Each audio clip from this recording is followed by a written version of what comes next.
In the spring of 1803, the most powerful military commander on Earth was facing a threat that no cannon could defeat: insolvency. Napoleon Bonaparte, the self-proclaimed master of Europe, was staring into a financial abyss.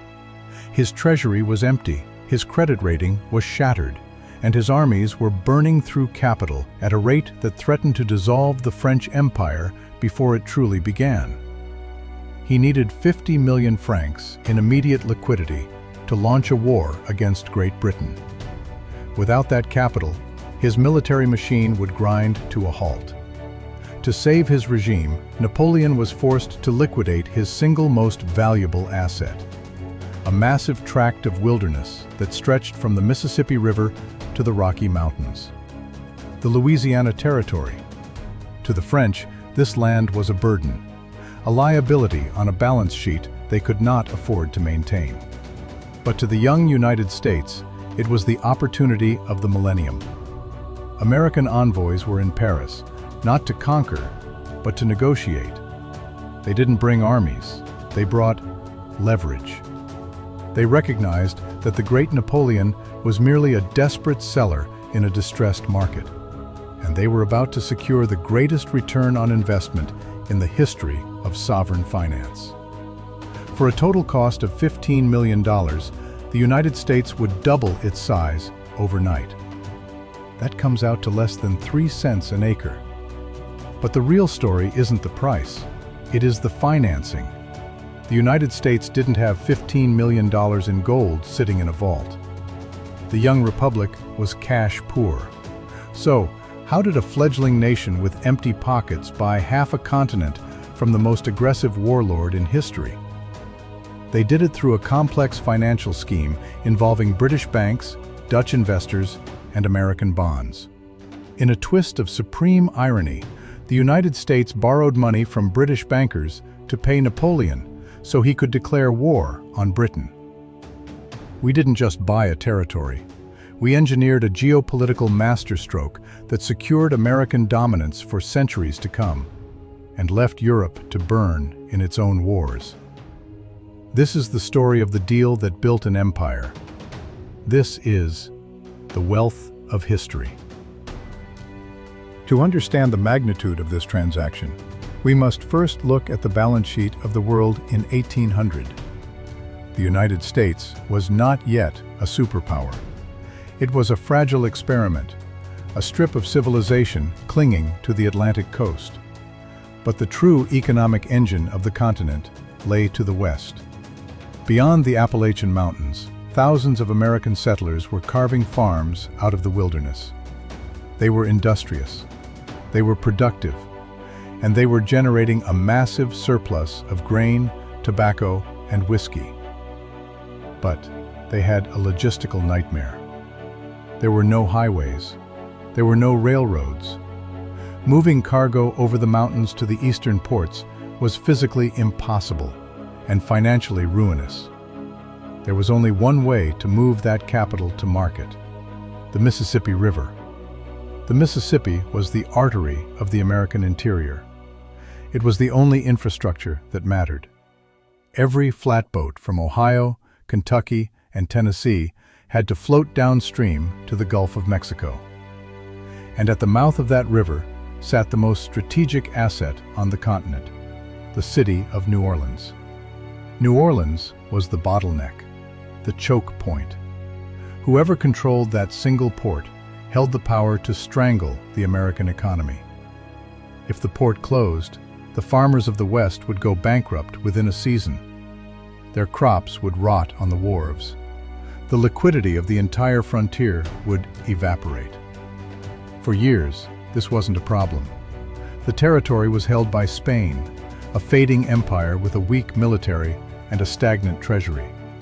Spain was a manageable landlord. They allowed Americans to use the port tax-free, a policy known as the right of deposit. It was a stable arrangement. But in Europe, stability was dying. Napoleon Bonaparte had seized control of France, and he had no intention of remaining a local power. He envisioned a restored French Empire in the Americas. a dominant colonial system that would extract wealth from the New World to fund his wars in the Old. In a secret treaty signed in 1800, Napoleon strong-armed Spain into retroceding the Louisiana Territory back to France. Overnight, the landlord changed. The United States was no longer dealing with a decaying Spanish bureaucracy. They were staring down the barrel of the most aggressive military machine on Earth. Thomas Jefferson, sitting in the White House, understood the implications immediately. Jefferson is often remembered as a philosopher, but in this moment, he acted as a cold-blooded geopolitical strategist. He knew that if French troops occupied New Orleans, the United States would be forced into an alliance with Great Britain just to survive. Jefferson wrote that the day France took possession of New Orleans, we must marry ourselves to the British fleet and nation. But Napoleon had a problem. Before he could occupy Louisiana, he had to secure his base of operations in the Caribbean, the island of Santo Domingo, modern-day Haiti. This island was supposed to be the cash cow of the French Empire. It was the most profitable sugar colony in the world, a generator of immense liquid capital.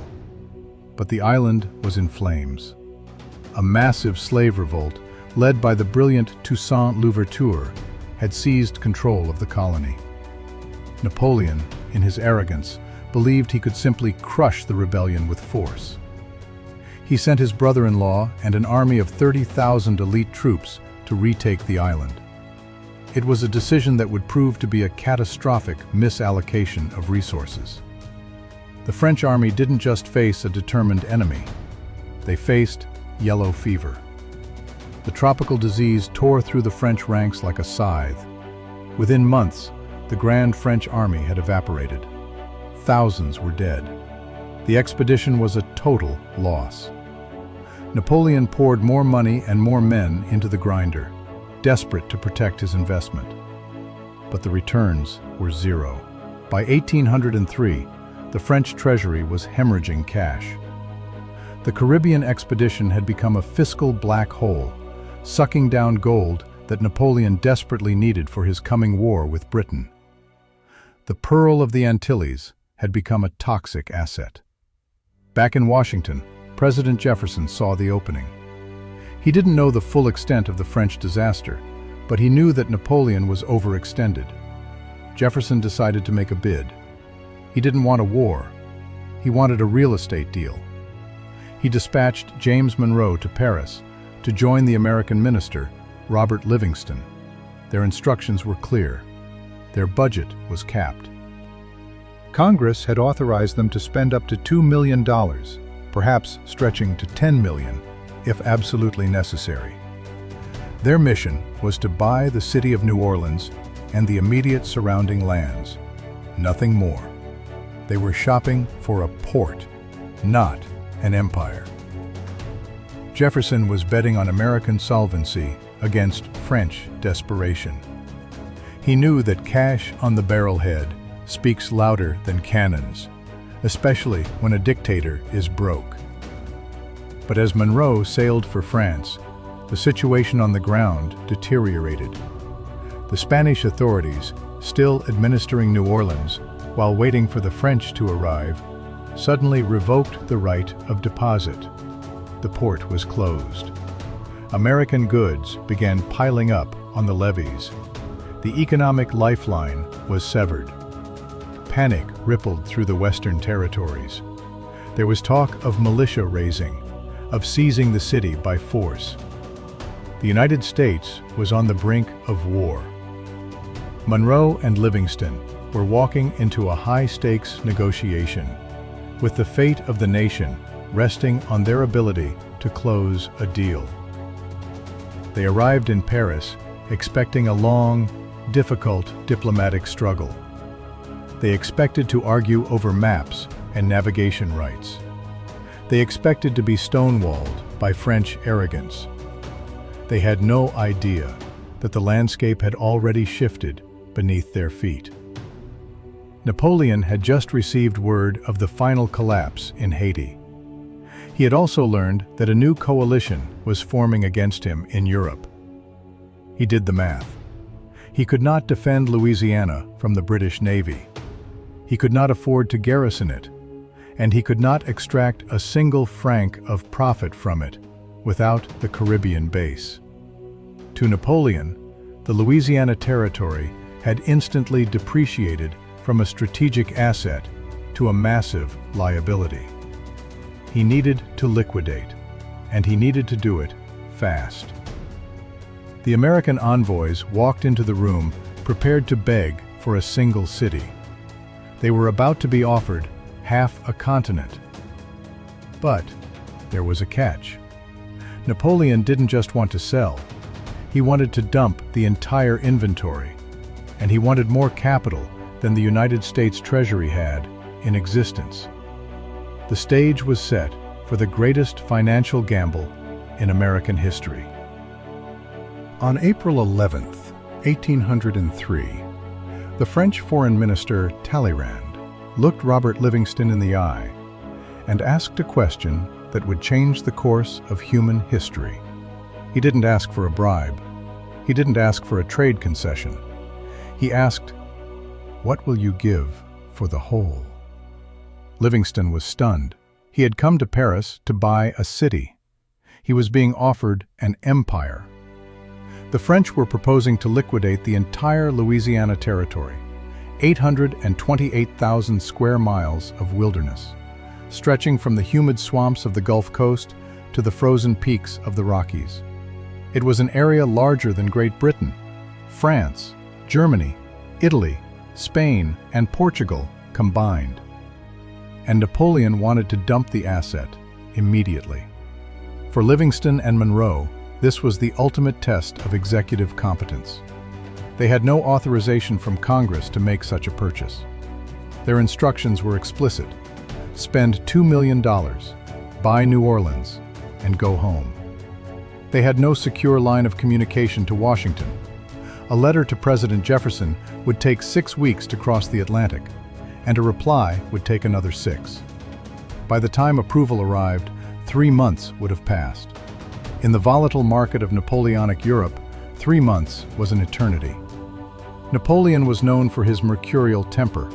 He could change his mind, or the British fleet could seize the territory by force. The window of opportunity was closing fast. Most bureaucrats would have frozen. They would have cited protocol, feared for their careers, and waited for instructions. But Livingston and Monroe were not European bureaucrats. They were American statesmen. They understood the value of land, and they understood the leverage of the moment. They realized that the Constitution did not explicitly grant them the power to buy foreign territory. But they also knew that failing to act would be a dereliction of duty to the future of the Republic. They decided to go rogue. They entered into immediate negotiations to purchase the entire claim. The haggling was intense. The French finance minister, François Barbé Marbois, demanded 100 million francs. Livingston countered. He pleaded poverty. He argued that the United States was a young nation with limited credit and meager reserves. For 2 weeks, they went back and forth, hammering out the valuation of half a continent. Finally, they settled on a price: 60 million francs for the land, plus the assumption of 20 million francs in debts that France owed to American citizens. The total came to $15 million US. It was a staggering sum. To put that number in perspective, the entire federal budget of the United States in 1802 was less than $8 million. Livingston and Monroe had just committed their nation to a purchase that exceeded 2 years of total federal revenue. They had signed the contract, but now they had to solve the real problem: solvency. The United States did not have $15 million in gold. It didn't even have a fraction of that in liquid reserves. The Treasury was effectively empty of specie. So the deal hinged on a complex financial instrument that only a nation with a pristine credit rating could pull off: bonds. The United States would not pay Napoleon in cash. It would pay him in paper. Specifically, 6% stock, sovereign bonds that promised to pay interest annually and redeem the principal after 15 years. This was the genius of the American system. Alexander Hamilton had spent the previous decade building a financial architecture that made American debt as good as gold. Because the United States paid its debts, its paper was valuable. Napoleon, who was currently defaulting on debts across Europe, preferred American paper to his own promises. But there was a catch. Napoleon couldn't use American bonds to pay his soldiers.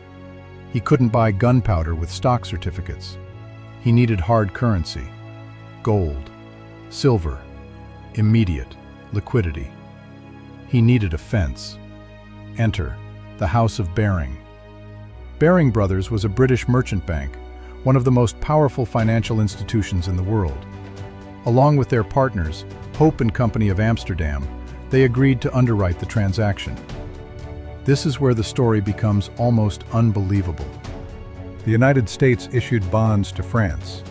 France sold those bonds to the British bank at a discount for immediate cash. And the British bank then sold the bonds to investors across Europe. The result was a geopolitical paradox that only high finance could engineer. British bankers were lending money to the United States, so the United States could pay Napoleon, so Napoleon could use that money to invade Great Britain. The British government knew about the deal. They could have stopped it. They could have blocked the transfer of capital and starved Napoleon of funds. But they didn't. Why? Because the London bankers argued that if they didn't finance the deal, the Dutch would. Or the French would find another way. Capital has no patriotism. It flows to the highest return. And the United States was the safest investment on the map. While the monarchs of Europe were bankrupting themselves in endless dynastic wars, the United States was leveraging its credit to buy the future. On April 30th, 1803, the treaty was signed. Robert Livingston rose from the table, shook hands with the French ministers, and delivered a statement that rang with the confidence of a man who knew he had just secured a legacy. He said, "We have lived long, but this is the noblest work of our whole lives." He was right, but the danger wasn't over. The deal was signed, but the capital hadn't moved. News of the treaty reached Washington just days before the 4th of July. President Jefferson was delighted, but he was also terrified. The Federalists in Congress were screaming about the cost. They argued that the land was worthless wilderness, that the Constitution did not allow it, and that the $15 million would bankrupt the nation. They called it an extravagant waste of capital on a trackless desert. Jefferson ignored them. He pushed the treaty through the Senate, securing ratification by a margin of 24-7. But Napoleon was getting impatient. War with Britain had officially resumed in May. The French treasury was empty again. He needed the cash from the Barings immediately. If the American payments were delayed, Napoleon threatened to void the treaty and keep the land. The logistics of the transfer were a nightmare. The United States had to ship stock certificates to Paris, which were then exchanged for bills of exchange, which were then shipped to London and Amsterdam to be monetized. It was a financial relay race run across an ocean, patrolling with hostile warships. But the American system held firm. The bonds were issued. The interest payments were guaranteed. The credit of the United States proved stronger than the armies of Europe. By the time the dust settled, the United States had acquired 828,000 square miles for roughly 4 cents an acre. But the true victory wasn't just the land. It was the method of acquisition. History is filled with empires that expanded by the sword. Rome, the Mongols, the Spanish, the British. They paid for land with blood. The United States paid with a promissory note. We didn't conquer the West, we financed it.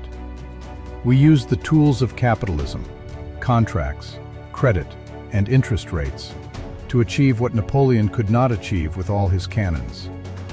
We turned a rival's desperation into our destiny. The French flag was lowered in New Orleans, and the stars and stripes rose in its place. There was no looting. There was no burning of cities. There was simply a transfer of assets. The residents of New Orleans went to sleep as subjects of a military dictatorship and woke up as citizens of a free republic. But as the Americans celebrated, Napoleon was already spending his $15 million. He poured the money into the Army of England, a massive invasion force gathered on the coast of France. He built thousands of flat-bottomed boats. He prepared to crush the British once and for all. He failed. The money the United States paid him was burned up in failed campaigns and naval defeats.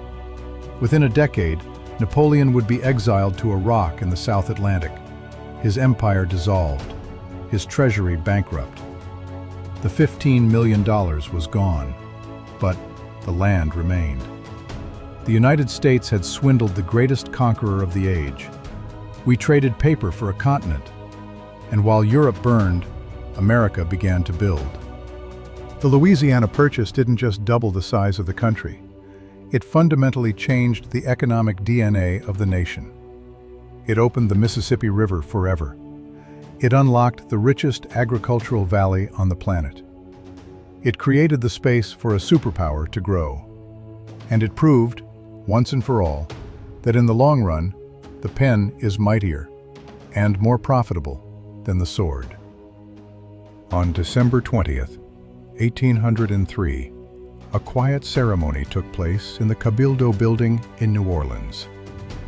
There were no cannons fired in anger. There were no casualties. There was simply a signature on a ledger.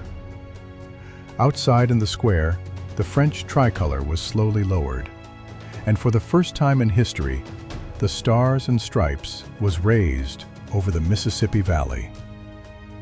The few French soldiers present wept. They knew what they were losing. But the Americans in the crowd cheered. They knew what they had won. With the stroke of a pen, the United States had ceased to be a fragile coastal republic. It had become a continental power. But while the Americans were celebrating their acquisition, the man who sold it to them was busy squandering the proceeds. Napoleon Bonaparte took his $15 million, the price of an empire, and immediately poured it into the war machine. He used the American capital to finance the construction of 2,000 invasion barges on the coast of France. He gathered an army of 150,000 men, the Army of England, intended to cross the Channel and crush the British monarchy. It was a massive capital expenditure. And it was a total failure. The British Royal Navy blockaded the French coast. The invasion barges rotted in the harbor. The Army of England never set foot on British soil. Napoleon was eventually forced to march those troops east into the meat grinder of Central Europe. The money the United States paid him evaporated within 2 years. It was burned up in soldiers' pay, in fodder for horses, in gunpowder and supplies for campaigns that ultimately led to his ruin. By 1815, just 12 years after the sale, Napoleon was a prisoner on the island of St. Helena. He died broke, defeated, and alone. He had liquidated the most valuable real estate asset on earth for a short-term cash infusion that failed to save him. It stands as perhaps the worst financial decision in the history of governance. But for the United States, the balance sheet told a very different story. The $15 million debt, which critics claimed would bankrupt the young nation, was managed with absolute precision. The Treasury Department, adhering to the strict financial discipline established by Alexander Hamilton, serviced the bonds faithfully. By 1823, just 20 years after the purchase, the entire debt had been paid off, principal and interest.